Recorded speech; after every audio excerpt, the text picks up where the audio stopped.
Peace, loves, true 5-star, your life driver, your new elder, your wise counselor. Checking in as I check myself. Today I'm checking myself on being a wise counselor. I currently find myself providing counsel like never before, and therefore checking myself on a whole new level. A lot of people are hurting. People are confused. With this awakening that's happening, it is causing people to assess themselves. And that can take an amount of courage that some of us have to work harder to tap into than others.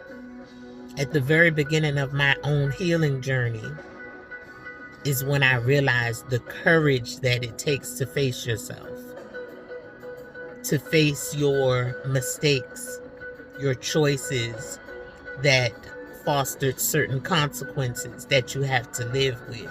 It takes courage.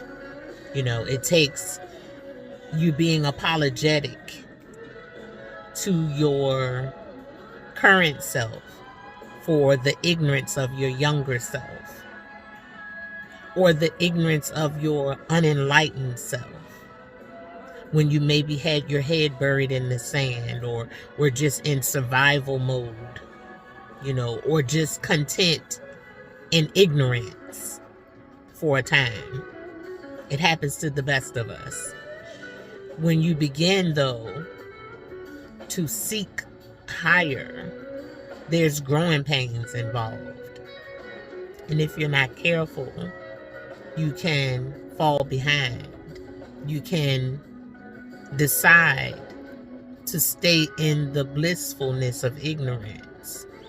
I urge you to continue to move forward in your spiritual advancements. Move forward. Challenge yourself. Test yourself. You can start with something as simple as water challenges. How much water you're going to drink a day. Now, what I'm learning now is shifting my perspective on my water intake. I hardly ever drink water now unless it has some fruit infused, some lemon or some lime cut up in it, or, whatever you prefer, whatever your taste prefers. Some cloves, some ginger, things of that nature. But those are the challenges that you can start with. How much water you're going to drink, how much food you're not going to eat for that day. I've been on a 1 meal a day regimen since I read How to Eat to Live. And now I'm realizing that instead of the 16-hour fast, I'm going to move to the 18-hour fast. As per Dr. Yaki, then we should not be breaking the fast until 12 and should not be eating anything after 6. The 18-hour is going to be a challenge for me. Not that much, but I'm going to challenge myself. And this being the first day of August, it's a crucial month and a crucial time because we are quickly heading to the end of this year's cycle. And I don't know about you, but there are some things I have not yet accomplished that I had promised myself I would. So now I am determined. I have to be determined. The lack of consistent discipline is catching up with me. It's catching up with my consciousness, if you will. I consider myself conscious.